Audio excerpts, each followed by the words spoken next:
toujours préféré expliquer mon roman que mes recherches, mais je savais que mes principes fondamentaux étaient de trouver l'assassin. Concernant l'assassin, j'ai trouvé plusieurs liens, plusieurs textes et plusieurs descriptions qui auraient pu m'aider à trouver ce qui est réellement arrivé à mes parents, à mes sœurs et à mes frères. Je savais que cette force maléfique avait un lien avec le tueur de bébés. Je savais que le tueur de bébés était le tueur d'enfants. Je savais que certaines personnes s'en étaient pris à lui afin d'essayer de stopper cette horreur, d'arrêter tout ce qui se passait dans les villages, dans les villes, dans les quartiers, dans les endroits, dans les maisons. Certaines personnes avaient voulu s'en prendre à lui, mais lui-même ne savait pas s'arrêter. Sa colère était innommable. Il continuait toujours à tuer et à s'en prendre aux enfants. Il laissait les cadavres en dehors, le cadavre des parents. Les enfants, il les emmenait avec eux. Jamais personne n'a su ce qu'il faisait avec. Mais mes principes fondamentaux, moi, étaient de retrouver ce qui leur était arrivé. Je me focalisais sur la recherche de mes parents, du tueur de bébés. Le tueur d'enfants, concrètement, lui était manipulé par une force surnaturelle qui faisait en sorte que chaque personne qui se mettait en travers de son chemin se retrouvait sur un plateau d'échiquier. Prise d'assaut par le fou, mise en échec par la dame et par le roi, personne n'est jamais sorti du plateau d'échiquier. Mise en échec, retrouvée, prise d'assaut par un fou qui s'en prenait aux enfants. Les principes fondamentaux et les recherches que je faisais, nuit et jour sur mon PC, à cliquer sur des liens, trouver des rapports de police, lire des textes, des liens qui ont été écrits par des personnes,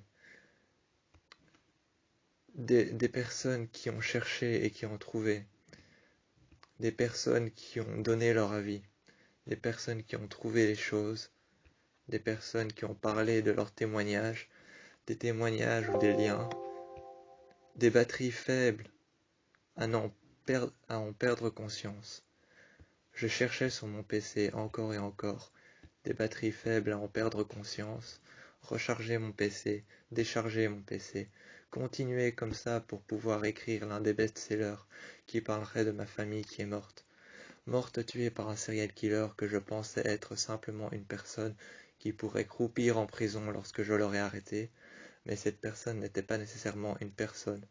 Je me suis alors assis devant mon lit.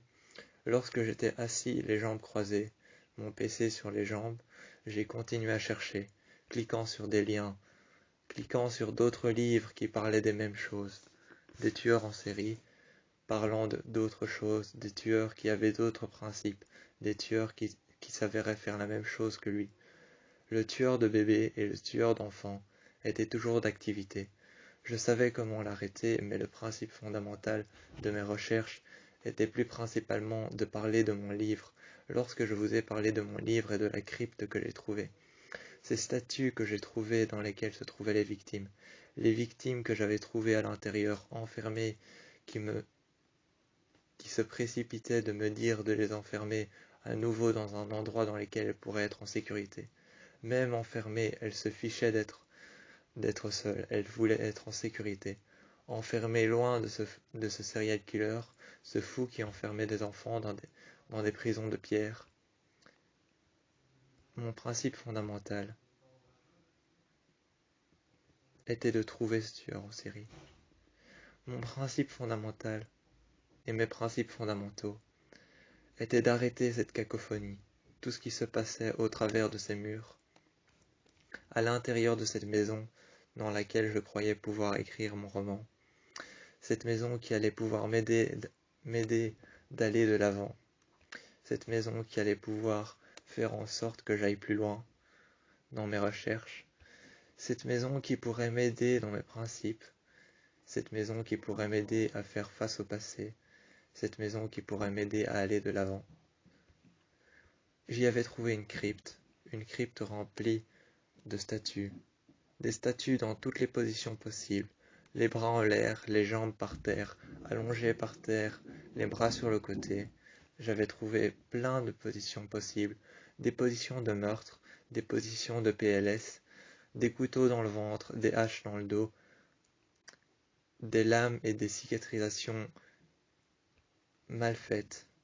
J'avais trouvé plein de choses, des cicatrisations mal faites, des gens qui n'avaient pas cicatrisé, des cadavres, des cryptes entières qui contenaient des statues en PLS, des statues en PLS, des statues de manière à ce qu'elles soient meurtrières, des statues qui renfermaient des positions meurtrières, allongées sur le sol, traînées par les pieds, angoissées ou encore criant à plein poumon. J'ai vu cette statue qui renfermait des personnes. J'entendais des voix sortir de partout. Je ne savais pas comment arrêter cette cacophonie, j'étais enfermé entre les 4 murs de cette maison. Même le grenier me parlait et me paraît être quelque chose de suspect. Je ne suis jamais entré dans le grenier, mais pourtant je savais que quelque chose me paraissait suspect là-haut. Je savais que peut-être la force ou l'identité maléfique était quelque chose qui se passait là en haut. Peut-être qu'elle se servait de moi en bas, mais qu'elle se passait en haut. Je ne savais pas comment l'arrêter, ni même comment protéger ces tueurs en série qui s'en prenaient aux enfants, aux bébés, aux nouveau-nés ou aux fœtus. Je ne savais pas quoi faire, ni même comment faire.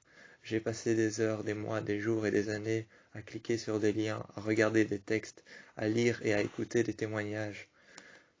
Pendant des années, j'ai continué sur mon PC.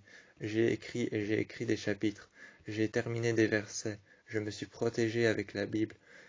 Le livre saint ne m'a pas protégé pour autant, mais j'ai essayé à continuer de persévérer. Mais la persévérance mène à l'échec. Cependant, sur un plateau d'échecs comme celui-ci, je ne pense pas que la persévérance mène à l'échec, car l'échec est déjà arrivé. Je ne suis qu'un pion parmi tant d'autres sur un plateau d'échecs qui a été enfermé et pris d'assaut par le roi et la dame. Le roi et la dame m'ont prise d'assaut, je n'étais qu'un pion sur un plateau d'échecs. Je ne savais pas comment sortir de cette crypte interminable dans laquelle je trouvais des statues de manière effroyable enfermées sous forme de meurtre, qui étaient enfermées sous une prison de pierre. Je ne savais pas comment libérer ces personnes, ces enfants, ces parents qui avaient été pris d'assaut par le tueur de bébés.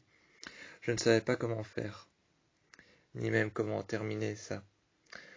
Je lisais et je cliquais sur des liens, je regardais des témoignages de personnes qui avaient pourtant survécu, mais que j'avais tout de même trouvé dans la crypte, des personnes qui étaient mortes après certaines autres personnes que j'avais trouvées. J'avais laissé la folie s'en prendre à moi. Je ne pouvais plus arrêter de chercher, je ne pouvais plus arrêter de trouver, je ne pouvais plus arrêter de lire ou d'écouter. La folie s'en était pris à moi. J'étais prise d'assaut par le roi et la dame, comme sur un plateau d'échecs.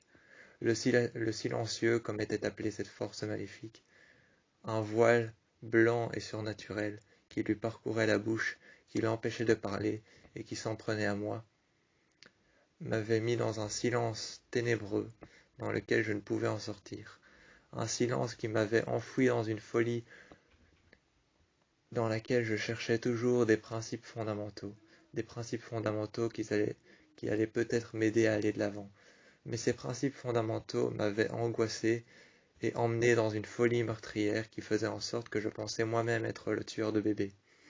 Le tueur de bébés ou le tueur d'enfants, que je pensais être moi-même la personne prise d'assaut par cette force surnaturelle, je ne savais pas comment sortir de cette folie meurtrière. Je cliquais et je recliquais sur des liens. Je lisais des témoignages ou je lisais des textes d'il y a longtemps. Je ne savais pas comment en sortir. J'étais prise d'assaut par cette maison, par cette force surnaturelle, ce grenier qui me perturbait dans lequel je pensais que la force surnaturelle y résidait encore. Je ne savais pas quoi faire, mais je savais que j'allais accomplir ce best-seller que j'allais écrire. J'allais l'accomplir jusqu'à la fin, et s'il le faut, j'allais cliquer sur des liens, lire des témoignages, écouter des témoignages, et regarder tout ce que je pouvais sur Internet, trouver les liens.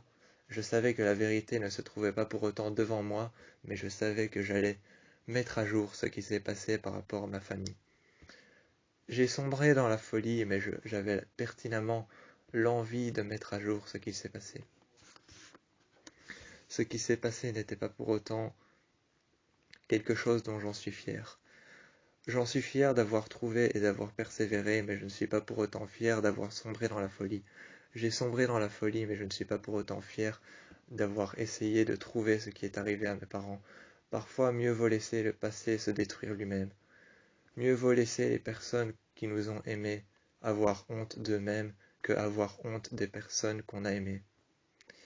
Les personnes qu'on a aimées ont parfois honte de eux-mêmes car elles s'en ont prises à des personnes dont elles ne sont pas fières. J'ai essayé de persévérer à chercher des liens et à trouver les principes fondamentaux qui pourraient m'aider, mais j'ai trouvé des liens, des témoignages que j'ai lus et que j'ai écoutés qui ne m'ont pas aidé pour autant. La force surnaturelle s'en est prise à moi le soir où je me suis assis devant mon lit et que j'ai cherché des liens, des principes fondamentaux ou encore des recherches par rapport au tueur de bébés, le tueur d'enfants qui s'en était pris à plusieurs personnes. J'avais sombré dans la folie cette nuit-là, le soir où j'ai vu une silhouette noire contorsionniste venir s'en prendre à moi, mettre une carabine à plomb sur mes deux yeux. Entre mes deux yeux, cette carabine à plomb, je l'ai regardé faire feu et appuyer sur la détente. Je ne le savais pas encore, mais j'étais enfermé dans ce couloir intrépide et sombre, cette crypte dans laquelle j'entendais les cris, les bruits, les chuchotements des personnes qui ont été les victimes du tueur de bébés, le tueur d'enfants qui a lui-même tué ses victimes et les a enfermées dans des statues de pierre. J'entendais dans cette crypte, ce couloir interminable et sombre, j'entendais dans cette crypte, j'entendais des murmures, des cris et des voix qui me disaient de les libérer.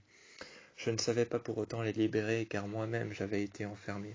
Je ne le savais pas pour autant, mais cette maison ne m'était pas apparue par hasard. Elle m'était apparue car c'était la maison du silencieux, celui qui s'en était pris à ma famille et à moi-même lorsque j'y suis venu pour écrire mon livre. Le best-seller que j'ai publié n'a pas pour autant été le meilleur, mais ce best-seller aura pour autant révélé une vérité des plus horribles. Une vérité des plus horribles qui est arrivée à ma famille. Je suis peut-être morte dans cette maison, mais cette vérité des plus horribles a été mise au grand jour et dévoilée à la surface. Le tueur de bébés est toujours d'activité, le tueur d'enfants est toujours d'activité, cette force surnaturelle sera toujours d'activité et enfermera toujours les serial killers dans une force innommable qui leur poussera à faire des choses des plus interminables et des plus horribles à de jeunes enfants ou de jeunes nouveau-nés. Cette force surnaturelle que je voyais encore et encore de manière interminable dans cette crypte arrivait en se contorsionnant vers moi, les yeux brillants, la silhouette noire, à travers les sculptures et les murs de briques, elle traversait les couloirs et s'avançait vers moi. Je me protégeais avec un couteau que j'avais trouvé par terre, mais ce n'est pas pour autant que je savais que j'allais être libéré. Je n'allais pas être libéré car je le savais. Ce n'est pas avec un couteau qu'on arrête une force surnaturelle. J'entendais encore ces voix, ces cris et ces murmures de toutes les victimes du tueur de bébés et du tueur d'enfants.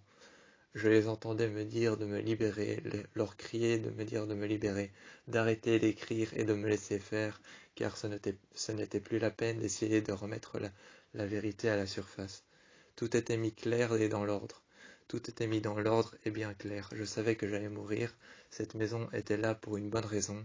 Elle était là pour venir m'enfermer et me faire revivre mon cauchemar interminable de manière à ce que je sois enfermé dans une boucle temporelle et que je revive encore et encore la même chose, le meurtre de mon frère, de ma mère, de mon père et de mes parents. Le meurtre de mon frère, de mes parents et de ma famille a été la seule chose que j'ai pu revivre de manière interminable lorsque j'avais terminé mon best-seller qui avait remis toute cette histoire à la surface. J'étais soulagé mais pour autant morte. J'étais soulagé que l'histoire soit enfin mise au grand jour et que tout le monde soit mis au courant de ce tueur de bébé qui s'en était pris à ma mère, à mes parents, à mon frère et à mes sœurs, qui avait changé pour autant. Ce tueur d'enfants avait pour autant changé de manière de tuer les autres, car ce tueur d'enfants avait pour autant l'habitude de tuer des enfants et des nouveau-nés, des fœtus, de s'en prendre à des femmes enceintes, mais ce tueur d'enfants s'en était pris, cette fois, à toute une famille qui avait pour autant plus que l'âge d'un enfant. Cette famille qui avait plus que l'âge d'un enfant, des enfants qui avaient 20 à 30 ans, des parents qui avaient 40 à 50 ans, ce tueur d'enfants qui s'en prenait à des enfants, à des nouveau-nés ou à des femmes enceintes, s'en était pris à une famille de 30 à 40 ans, ce qui était des plus bizarres et des plus innommables. Quelque chose n'allait pas dans le fait de sa manière de fonctionner, quelque chose n'allait pas. Dans le fait de sa manière de fonctionner, quelque chose n'allait pas. Je savais pertinemment que c'était une force maléfique qui s'en était prise à lui. C'était le silencieux, cette force contorsionniste, blanche sous la forme d'une silhouette noire, avec un voile blanc qui lui passe par-dessus la bouche, lui empêchant de parler, disant à toutes ses victimes de se taire et de rester dans les sculptures qui ont été prises de prison par rapport à eux-mêmes. J'étais enfermé derrière les 4 murs de la façade de cette maison. Je ne savais plus quoi dire, je ne savais plus quoi faire, je ne savais pas quoi dire car la force surnaturelle m'en empêchait.